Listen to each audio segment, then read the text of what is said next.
Përshëndetje të nderuar teleshikues, ja ku takuam sërish në këtë edicion informativ ku në vim juftoj që të ndiqni informacionet e përgatitura. Kryeministri Edi Rama ka reaguar për projektin turistik në zonën e Zvërnecit pas protestave dhe incidenteve të dhunshme të regjistruara në teren. Gjatë mbledhjes së grupit parlamentar të PS-s, ai dënoi veprimet e rojeve private dhe theksoi se institucionet shtetërore ndërhyjnë menjëherë. Rama hodhi poshtë pretendimet për dhunim të pronës shtetërore dhe sqaroi se projekti ndodhet ende në fazat paraprake. Sipas tij, investimi synon rritjen e cilësisë së ofertës turistike në vend. Kryeministri i vendit Edi Rama ka folur sot për herë të parë në mënyrë të zgjeruar për projektin e shumë debatuar në zonën e Zvërnecit, duke vendosur theksin të investimit dhe reagimi institucional pas incidenteve të fundit. Në mbledhjen e grupit parlamentar të Partisë Socialiste, Rama e cilësoi të papranueshëm dhunën e ushtruar nga rojet private ndaj protestuesve gjatë përplasjes në zonë. Ju siguroj që në vendin tuaj edhe unë po njësoj do revoltohesha dhe do rreshtohesha kundër qeverisë dhe kundër kryeministrit sidomos. Sepse do të nduket e tmerrshme që disa roje private sigurie në sytë e policisë së shtetit tim, pas një gardi tela me gjëmba, të ulërinin si kafsh dhe të merrnin nga jashtë brenda një njeri në të drejtën e vet, ta tërhiqin zvarr nëpër plazhin e rrethuar. E pastaj policia të thoshte që i zvarritur ju fut vetë në pronën private. Kryeministri theksoi se masat administrative dhe hetimore janë marrë pavonesë duke përfshirë ndërhyrje në strukturat policore dhe në kompanitë e sigurisë të përfshira në incident. Natyrisht që sjellja e kompanisë së sigurisë ishte e neveritshme dhe jo më pak e neveritshme ishte dhe sjellja e drejtuesve të policisë vendore, gjë për cilën ka pasur reagim të menjëhershëm nga ana e leadershipit të policisë shtetit, qoftë me shkarkimin e drejtorit policisë Vlorës dhe vendosjen në hetim të gjithë zinxhirit, qoftë me heqjen e licencës së aktivitetit të kompanisë, pra kompania nuk mund të operojë më në Republikën e Shqipërisë, qoftë me arrestimin dhe vendosjen në ndjekje penale të rojeve të sigurisë. Në fjalën e tij, Rama mohoi kategorikisht pretendimin se në zonë është bërë ndonjë falje apo tjetërsimi pronës shtetërore, duke i cilësuar ato si të pavërteta. Kam vënë re se është përhapur gjithandej me shumë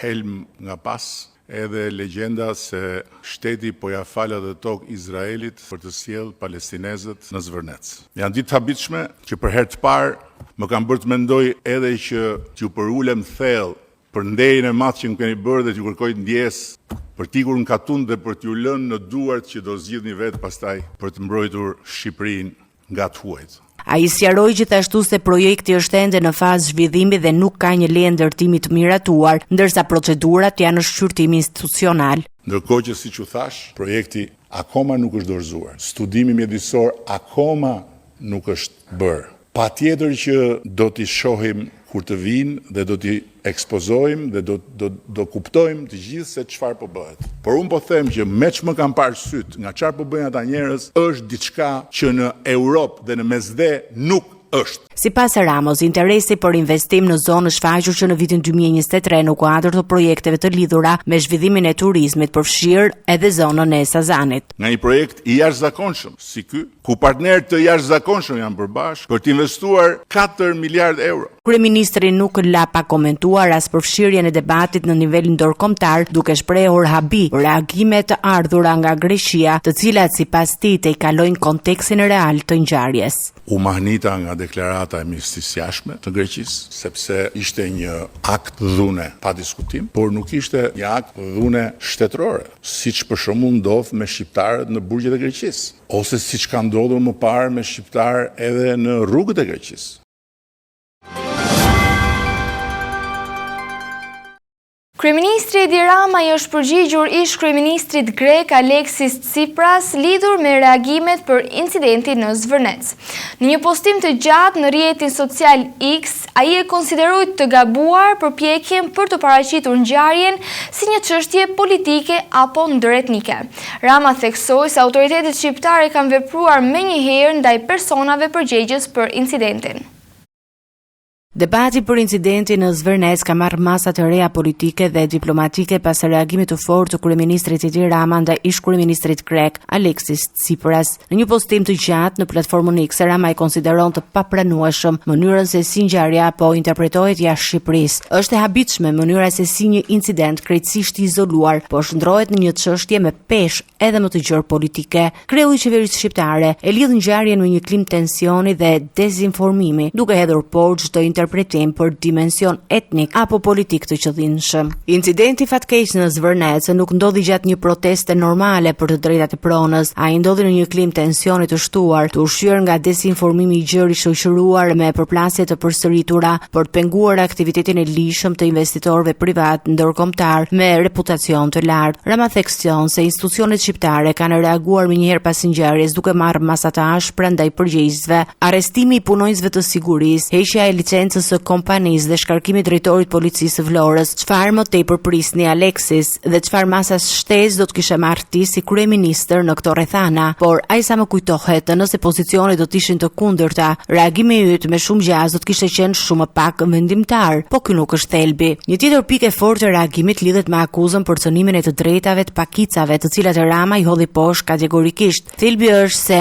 nuk është as e drejtë dhe as e papërgjegjshme të shndrohet një incident i izoluar në provë të shkeljes së drejtave të pakicave, të drejtave të pronës apo shtetit të së drejtës. Përkundrazi, një gjë e tillë është e padrejtë, e papërgjegjshme dhe në kundërshtim me vlerat europiane që të dy pretendojmë se ndajmë. Asnjë fushat zgjedhore nuk mund ta justifikojë një sjellje të tillë, sidomos nga një parti e re që aspiron të përfaqësojë të majtën europiane të shekullit 21. Ai thekson se Shqipëria mbetet e angazhuar ndaj standardeve europiane dhe mbrojtës së të drejtave të qytetarëve. Angazhimi ynë për sundimin e ligjit, mbrojtjen e pronës dhe të drejtave të pakicave është detyrim kushtetues dhe pjesë e rrugës europiane. Në fund, Rama i kërkon palëve të shmangin interpretimet politike dhe retorike të nxituara, marrëdhëniet e fqinjësisë së mirë, u shërben fakteve dhe jo hamencimeve. Çështja e Zvërnecit vijon të mbetet në hetim dhe në qendër të debatit publik, ndërsa autoritetet shqiptare kanë ndërmarrë një sërmasash administrative dhe ligjore pas incidentit.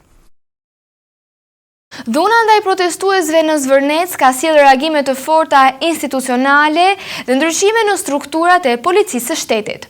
Drejtues të policisë së Vlorës janë shkarkuar dhe zëvendësuar, ndërsa dy kompani private sigurie janë përjashtuar nga aktiviteti në treg.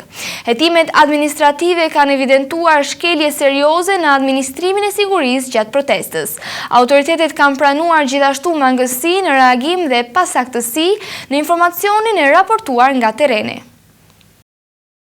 Ngjarja e dhunës ndaj protestuesve në zonën e Zvërnecit ka prodhuar pasoja të menjëhershme brenda strukturave të policisë së shtetit, duke hapur një zinxhir masash disiplinore dhe administrative. Pas shkarkimit të drejtorit të qarkut të Vlorës, Elidon Çela, në krye të policisë vendore është komanduar Ervin Dreu në kuadër të riorganizimit të menjëhershëm të strukturave drejtuese. Paralelisht, drejtori i përgjithshëm i policisë së shtetit ka urdhëruar heqjen e licencës për dy kompani private sigurie, të cilat sipas hetimeve nuk kanë zbatuar detyrimet ligjore për garantimin e rendit dhe kontrollin e hyrje-daljeve në objekt. Në vijim të veprimeve administrative të kryera nga grupi i posaçëm i Departamentit për Sigurinë Publike për vlerësimin e zbatimit të përgjegjësive ligjore nga subjekti SHPSF Myrto Security 1-3A dhe SHPSF Major Security, rezultoi se të dy subjektet janë konstatuar në shkelje. Për këtë shkelje, mora vendimin për heqjen e licencave për të dy subjektet e SHPSF-ve private. Sipas policisë së shtetit, shkeljet kanë krijuar hapësira për futjen e personave të paautorizuar brenda perimetrit të sigurisë, ku më pas është regjistruar edhe dhuna ndaj protestuesve. Në një prej episodeve më të rënda të dokumentuara, një protestues është goditur nga punonjës të sigurisë private dhe është tërhequr me forcë brenda rrethimit të objektit. Ndërkohë, personi identifikuar si autori i goditjes së protestuesit rezulton punonjës i kompanisë Major Security, ndërsa janë evidentuar edhe persona të tjerë të paautorizuar të përfshirë në incident. Drejtori i përgjithshëm i policisë së shtetit, Skënder Hita, ka pranuar gjithashtu mangësi në reagimin institucional në terren dhe ka kërkuar hetim të plotë të zinxhirit komandues të policisë së Vlorës, duke kërkuar sqarim të plotë të rolit të çdo strukture në menaxhimin e situatës.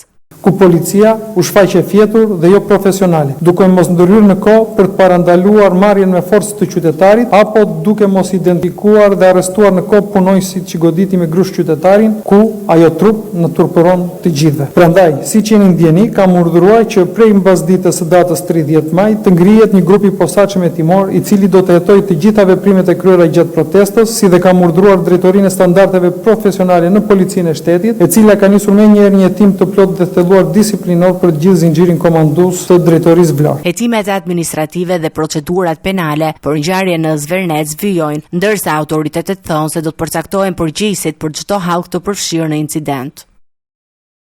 Ish-kryeministri Sali Berisha gjatë paraqitjes së tij në SPAK ka komentuar incidentin në Zvernec duke dënuar dhunën ndaj protestuesve. Ai e cilësoi ngjarjen të papranueshme dhe kritikoi policinë në mënyrën e ndërhyrjes. Njëkohësisht, Berisha deklaroi se Partia Demokratike mbështet investimet e huaja, por kërkoi respektin e plotë të pronës private dhe ligjit. Gjatë paraqitjes së tij në SPAK, ish-kryeministri Sali Berisha është ndalur tek incidenti i ndodhur në Zvernec, duke mbajtur një qendrim të dyfisht, dënim të dhunës dhe në mbështetje të investimeve të huaja. Berisha e cilësoi të papranueshëm atë që ndodhi gjatë protestës, duke hedhur akuza ndaj policisë. Në qoftë se është fjala për dhunën e ushtruar ndaj protestuesit, e denoj atë, ai ishte rrëmbim në duart e policisë dhe e denoj atë si një akt të shëmtuar të policisë së shtetit. Sa i takon projektit të zonës së Zvernecit, ai tha se nuk ka informacion të plot, por e ka ndjekur debatin publik. Nuk kam asnjë faqe, asnjë flet, asnjë gjë të atij projektit, megjithse ju them këtu, e kam ndjekur me shumë interes të gjitha publikimet që janë bërë. Në vijim, ish-kryeministri theksoi qëndrimin e Partisë Demokratike në raport me investimet e huaja në vend. Partia Demokratike shpreha këtu ato që thash, mbështet absolutisht investimet e huaja, garanton pronën dhe pronart me një ligj që ndofta nuk ekziston diku tjetër, por e bam në atë kohë, ai ligj është aty dhe ai ligj është shumë i drejtë. Në qoftë se ke firmos, je kryeministër dhe ke firmos, atëherë ti mban përgjegjësi për të gjithë pasojat e firmës tënde.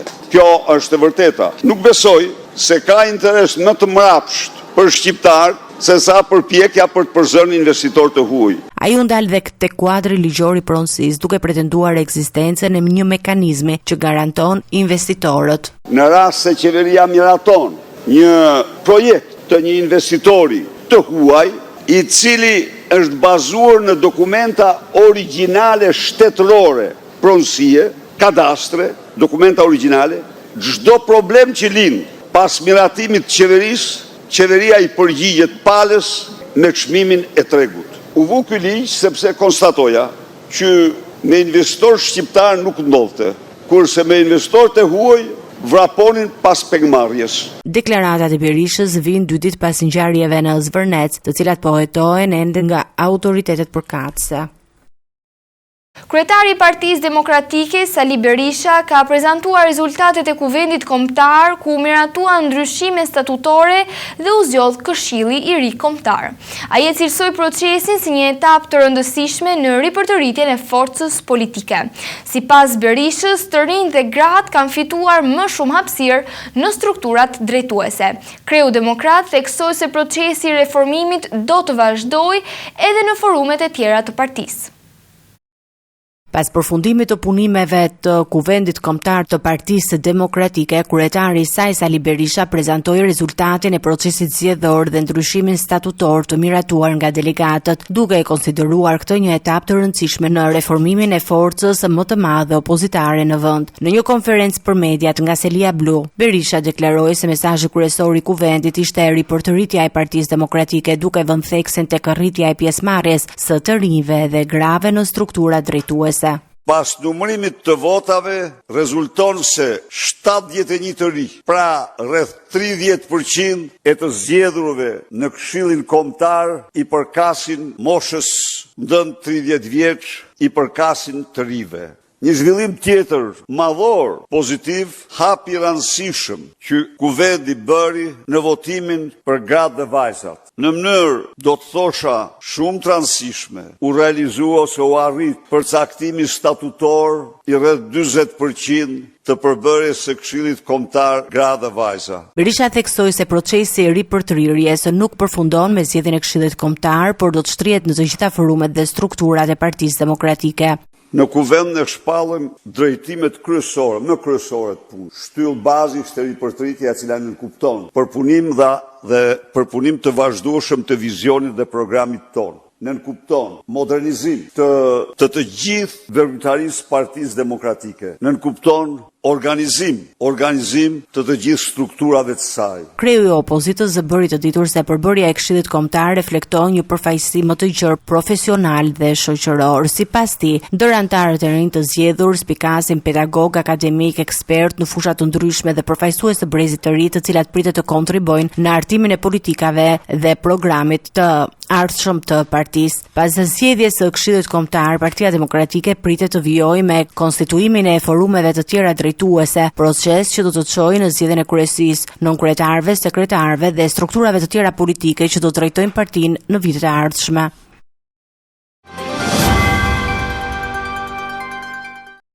Prokuroria e posaçme ka nisur hejtime për zhvillimet në Zvërnec pas debateve dhe incidenteve të ndodhura gjatë protestës së fundit.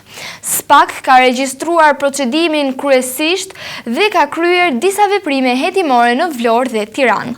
Deri tani nuk janë bërë publike detaje mbi objektin konkret të hetimit apo personat që mund të jenë në verifikim. Paralelisht, masat administrative janë marrë edhe ndaj kompanive private të sigurisë të përfshira në ngjarje.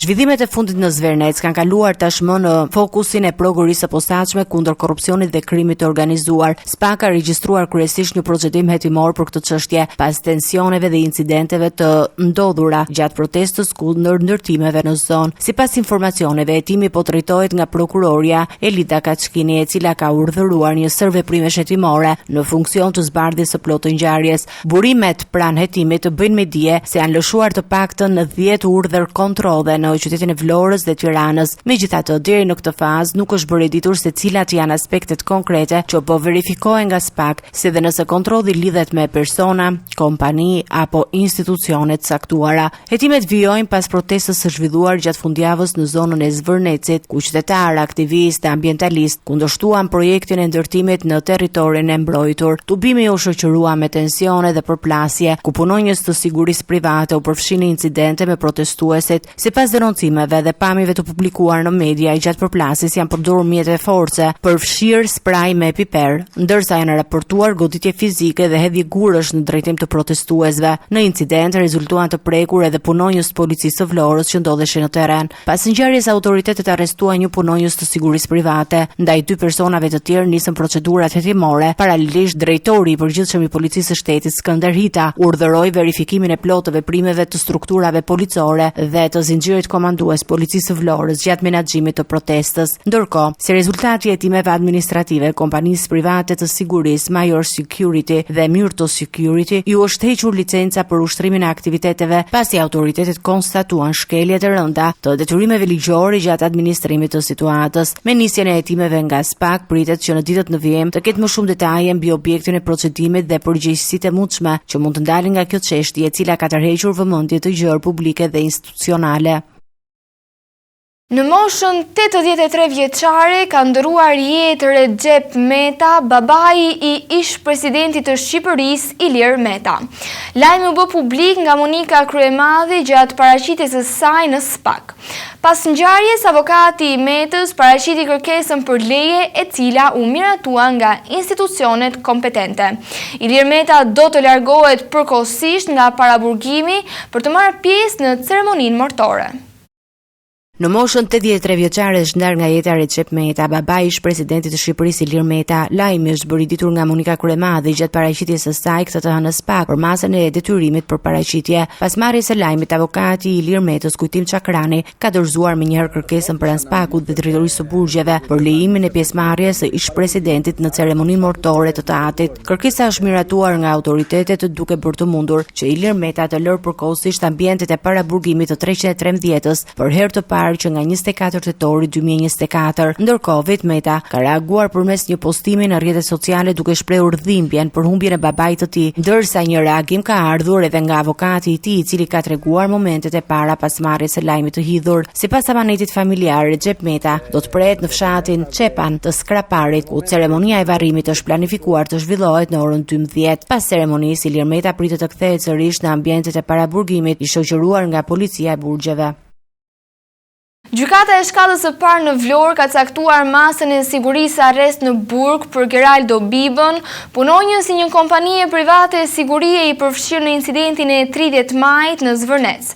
Prokuroria kërkoi masën më të rëndë të sigurisë pas vlerësimit të rolit të tij në ngjarje. Gjykata pranoi kërkesën pas shqyrtimit të pronave të paraqitura. Hetimet për zbardhjen e plotë të ngjarjes po vazhdojnë.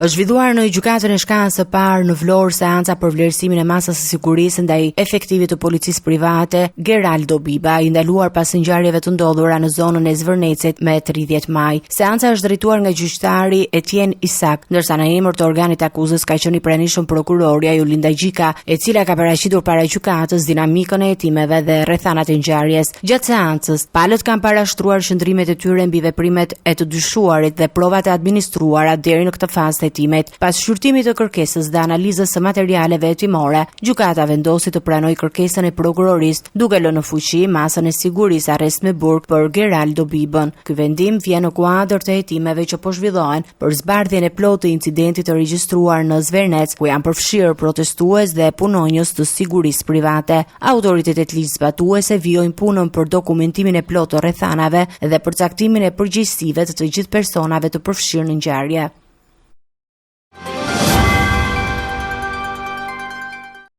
Qendra Spitalore Universitare Nën Tereza ka prezantuar zyrtarisht drejtoreshën e re Rudina Dexhoni, e cila merr drejtimin e institucionit më të madh spitalor në vend. Emërtimi i saj pason largimin nga detyrat të Angela Paparizos dhe synon vijimin e reformave në sektorin shëndetësor. Dexhoni vjen me përvojë të gjatë në menaxhimin dhe administrimin e institucioneve shëndetësore. Qendra Spitalore Universitare Nën Tereza ka hyrë në një fazë të ridrejtimi me marrjen zyrtare të detyrës nga Rudina Dexhoni, e cila do drejtojë institucionin më të madh spitalor universitar në Shqipëri. Dexhoni është prezantuar para stafit drejtues dhe strukturave të QSU-ts, duke marrë përgjegjësinë për administrimin e një prej institucioneve më të rëndësishme të sistemit shëndetësor shqiptar. Emërimi vjen pas lirimit nga detyrat të drejtoreshës së përgjithshme Angela Paparizo, ndërsa autoritetet shëndetësore konsiderojnë këtë ndryshim pjesë të procesit të forcimit të menaxhimit dhe rritjes së efikasitetit në shërbimet spitalore. Me një eksperiencë të gjatë në drejtimin dhe menaxhimin e institucioneve shëndetësore, Rudina Dexhoni pritet të kontribojë në përmirësimin e administrimit të QSU-ts dhe avancimit të standardeve të ofrimit të kujdesit shëndetësor për pacientët. Fokusi i drejtimit të ri do të mbetet rritja e cilësisë së shërbimeve, modernizimi i proceseve administrative dhe forcimi i kapaciteteve të sistemit spitalor universitar në përputhje me prioritetet e reformës në shëndetësi. Ndryshimi në krye të QSU-ts shihet si një hap i rëndësishëm për garantimin e vazhdimësisë së reformave në përmirësimin e funksionimit të institucioneve që mbart peshën kryesore të shërbimit spitalor universitar në vend.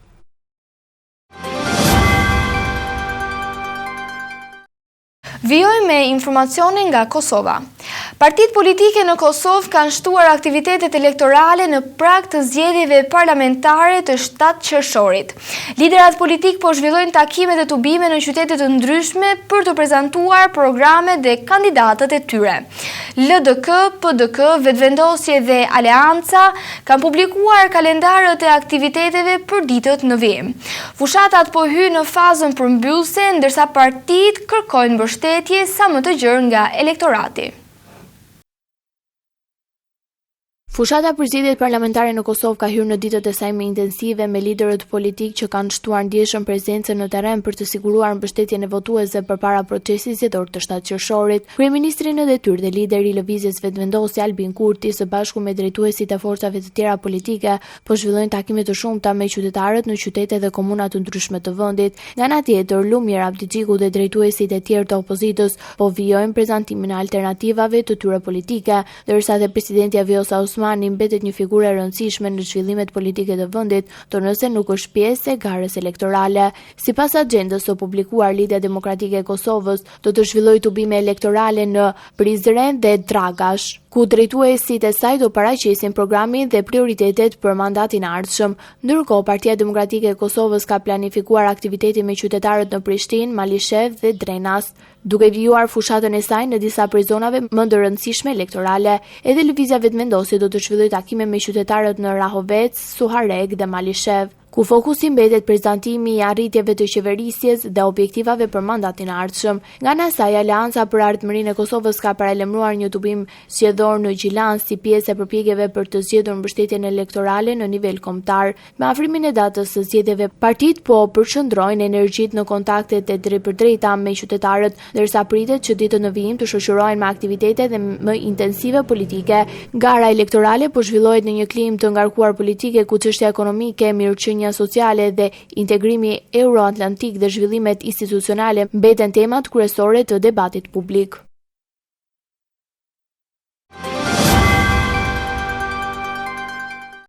Vijoj me një tjetër informacion. Me rastin e festës së Kurban Bajramit, Fondacioni i Rinisë Islame në bashkëpunim me partner ndërkombëtar ka shpërndar ndihma ushqimore dhe mish kurbani në rreth 6.000 familje në nevojë. Ndihmat janë ofruar në trojet shqiptare, por edhe në kuadër të projekteve humanitare në disa vende të Afrikës. Nisma synon mbështetjen e shtresave në nevojë dhe forcimin e solidaritetit social. Kurban Bajrami, festa që simbolizon sakrificën suplime të profetit Ibrahim, vijon të mbetet një nga momentet më të rëndësishme të solidaritetit dhe ndihmës ndaj familjeve në nevojë. Me rastin e kësaj feste, Fondacioni i Rinisë Islame me qendër në Zyri të Zvicrës, në bashkëpunim me partnerët e tij humanitar, ka realizuar shpërndarje të konsiderueshme të mishit të kurbanit në disa zona të Shqipërisë dhe Kosovës. Sipas përfaqësuesve të fondacionit, këtë vit janë ndihmuar rreth 100 familje në Durrës, 150 familje në Kavaj, me fokus të veçantë familjet në vështirësi ekonomike dhe fëmijët jetim. Projekti humanitar pritet të vijojë edhe në ditët në vijim, duke synuar mbështetjen e rreth 400 familjeve në total në trojet shqiptare. Përfaqësuesi i fondacionit Korab Kaja u shpreh se kjo nizëm realizohet në bashkëpunim me donatorë dhe bashkëpunëtorë të shumtë, duke theksuar se ndihma nuk kufizohet vetëm në periudhën e Bajramit, por shtrihet gjatë gjithë vitit, përfshir muajin e Ramazanit dhe aktivitete të tjera humanitare. Ai falenderoi të gjithë kontribuesit dhe partnerët mediatik që kanë mbështetur promovimin e këtyre projekteve ndër vite, duke vlerësuar rëndësinë e vazhdimësisë së ndihmës për shtresat në nevojë. Po shpërndajmë pakët me mish për familjet në nevojë dhe fëmijët jetim. Në Durrës, ku po ndodhemi tani, do të përfitojnë rreth 100 familje të fëmijëve jetim. Gjithashtu pak më parë shpërndajmë edhe në Kavaj, ku përfitojnë 150 familje. Ky projekt do të vazhdojë sot edhe nesër, ku inshallah me bashkëpunim me Fondacionin e Rinisë Islame, me donacionet e bashkëdhetarëve tonë bujar, do të mundsohen rreth 400 familje do të marrin ndihmë në këtë Kurban Bajram. Ndihmat e Fondacionit Islame janë të vazhdueshme në Ramazan, Bajram dhe jo vetëm. Dhe këto ndihma kanë qenë përgjithsisht familjet në nevojë dhe fëmijët jetim. I falenderojmë vëllezërit, vëlla Selamiun, kryetarin e udhëzimit dhe gjithë cilët kanë kontribuar. Gjithashtu falenderojmë edhe vëllezërit të cilët janë të vëdrita, të cilët kanë mundsuar ndjekjen e këtyre projekteve dhe promovimin e këtyre projekteve gjatë këtyre viteve. Ndërkohë, një nga elementet më të veçanta të këtij viti ishte zgjerimi i aktivitetit humanitar dhe jashtrojeve shqiptare. Në bashkëpunim me Fondacionin Sueseci, janë realizuar shpërndarje të ndihmave edhe në Afrikë, konkretisht në Ugandë. Sipas të dhënave të bëra publike, atje janë shpërndarë mbi 600 kurbane, nga të cilat kanë përfituar rreth 4500 familje në nevojë, duke e bërë këtë një nga projektet më të mëdha humanitare të realizuara nga këto organizata. Në krahasim me aktivitetet në trojet shqiptare, ku janë shpërndarë rreth 400 200 kurbane dhe kanë përfituar afro 1800 familje, organizatorët theksojnë se programi humanitar ka një shtrirje të gjerë dhe synon ndihmën e komuniteteve në nevojë, pa dallim vendi apo përkatësie. Sipas tyre, këto iniciativa humanitare e bëjnë bashkëpunimin ndërkombëtar të fondacioneve një nga shembujt më të spikatur të solidaritetit dhe ndihmës konkrete në ditën e festave fetare.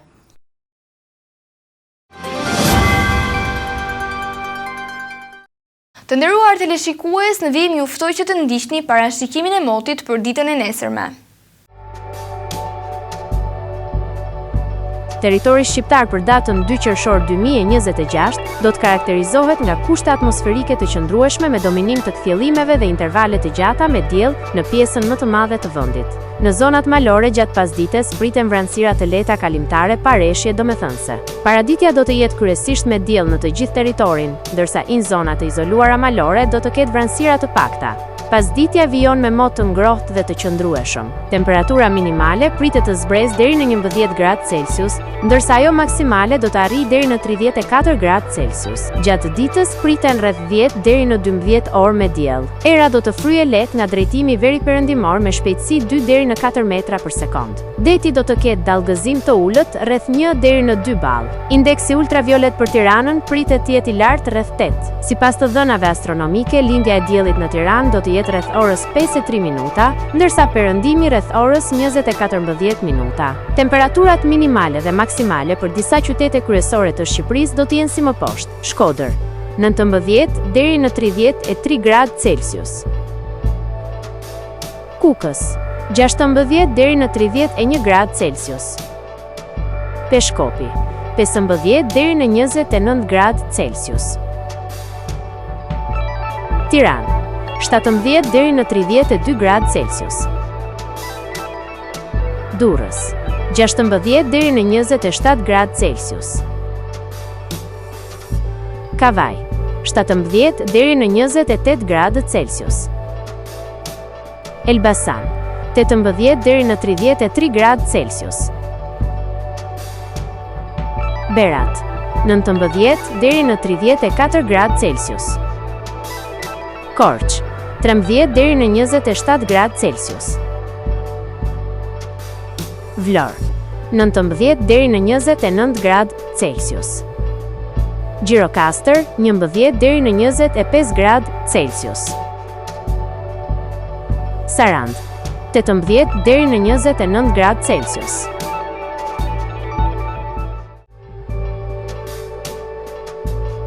Territori i Kosovës për datën 2 qershor 2026 do të karakterizohet nga mot relativisht i qëndrueshëm me alternime mes kthjellimeve dhe vranësirave kalimtare. Paraditja do të ketë intervale me diell në pjesën më të madhe të territorit, ndërsa pasditja mund të sjellë vranësira të lehta në disa zona malore pa reshje të rëndësishme. Temperatura minimale pritet të zbresë deri në 12 gradë Celsius, ndërsa ajo maksimale do të arrijë deri në 30 gradë Celsius. Era do të fryejë lehtë nga drejtimi veriperëndimor me shpejtësi 2 deri në 4 metra për sekond. Indeksi ultraviolet për Prishtinën pritet të jetë mesatar deri lart rreth 7. Sipas të dhënave astronomike, lindja e diellit në Prishtinë do të jetë rreth orës 4:53 minuta, ndërsa perëndimi rreth orës 20:13 minuta. Temperaturat minimale dhe maksimale për disa qytete kryesore të Kosovës do të jenë si më poshtë: Mitrovic, 13 deri në 29 gradë Celsius.